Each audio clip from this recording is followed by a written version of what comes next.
Hello everyone, this is Richard. I am a Milan-based cross-cultural consultant working in the fashion and luxury industry. Over the past few weeks, I had the opportunity to coach a select group of overseas Chinese who are either finishing their degrees at universities or currently searching for job opportunities in the global market. And while these coaching sessions focus mainly on helping my clients identify any transferable skills they have from either their current work or any extracurricular experiences, one question consistently comes up. How did I get my foot in the door when I first moved to Italy in 2019? Before moving to Italy, I had worked as a real estate broker in Vancouver for about 7 years.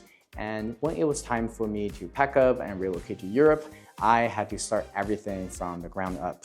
My goal was to establish myself in a new role, in a new industry, and in a new country, all without having any connections. Years in sales taught me one important lesson. Besides sharpening my skills, it's all about building the right connection. But here is the catch. I am not the type of person who enjoys networking for the sake of expanding my circle. In fact, I used to feel very self-conscious at those networking events organized by my schools or professional groups. However, there's one thing that I do enjoy doing, which is pitching, something that I had to do all the time in real estate. It's not a skill that came to me naturally, but I became really good at it through practice over the years. So what is pitching? Well, it is the art of presenting yourself, your skills, or your ideas in a compelling way to the right audience. I'm sure many of you are familiar with the Chinese idiom 千里马与伯乐. While it's often used to highlight the importance of meeting your 伯乐, someone who can recognize and nurture your talent, there is something deeper to consider here. Sure, between two equally skilled people, success often depends on finding the right 伯乐. But does that mean achieving success is a passive act, simply waiting for your talents to be discovered? The answer is, of course not. I believe the success of a 千里马 also depends on its own ability to recognize and connect with its own 伯乐.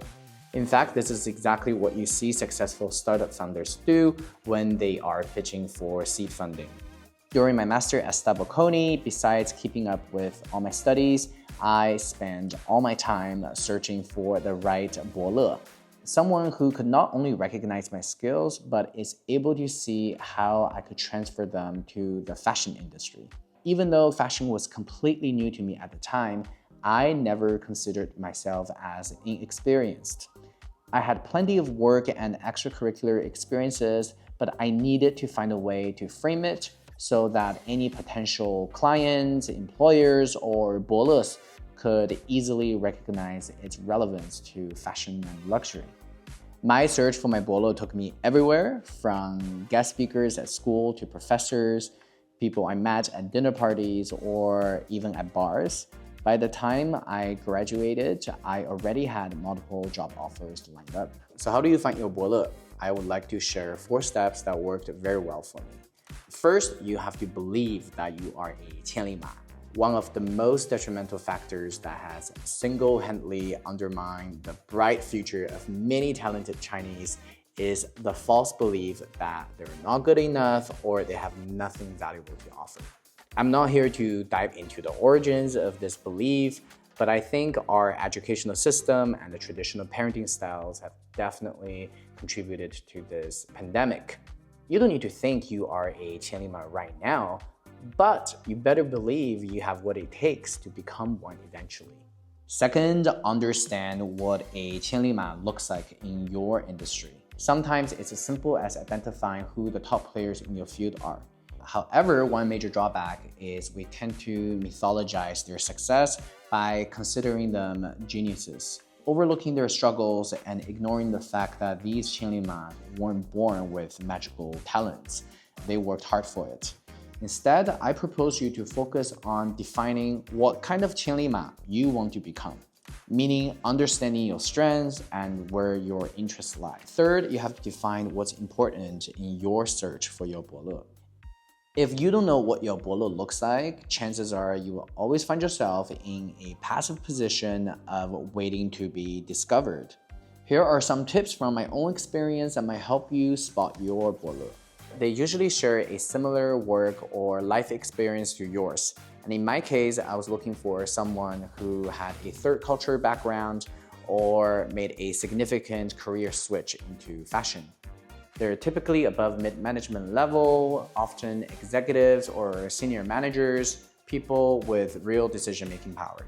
They often share similar values as yours. For example, if you are someone who believes in diplomacy, win-win negotiations, or the philosophy that the sum of its parts creates a stronger outcome, then you may not resonate so well with someone who leans more into dominance, zero-sum thinking, or individual gain, even if they're just equally successful.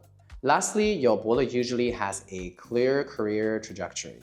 Many people get lucky and rise to success by chance, but it's more common for those who truly succeed to have a career path that you can trace. If someone's success seems mysterious or hard to explain, then they might not be the right bolo that you're looking for. Remember, it takes one to know one. And the final step is reframing yourself so that your skills and talents can be easily recognized by your bolo. This is the key to effectively pitching yourself in any situation where your bolo might just be a conversation away. However, this video is getting a little bit too long, so I'll cover this topic in my next video. In the meantime, if you found this video helpful, please 一键三连. Even better, if you can leave a comment below, it really helps with Xiaohongshu's algorithm to push this post up so that more people like yourself can see it. I'm also happy to announce that starting this week, I'll have more availability for one-on-one coaching sessions for those of you who might need a little bit more clarity in your personal or professional life. If you are interested in having a session with me, please leave a comment below or send me a direct message. Thank you so much for watching this video, and I will talk to you soon. Until next time, bye bye!